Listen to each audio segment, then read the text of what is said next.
What's the meaning of Cu?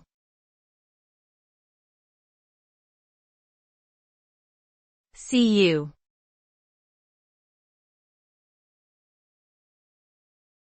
Cu.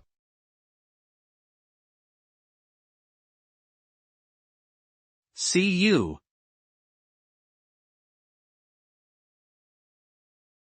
Cu.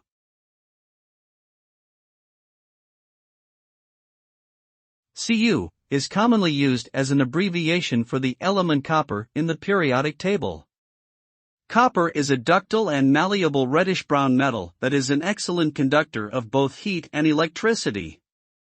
It is widely used in electrical wiring, plumbing, and building construction due to its high thermal and electrical conductivity, corrosion resistance, and durability. Copper is also an essential nutrient for living organisms, playing a critical role in many biological processes.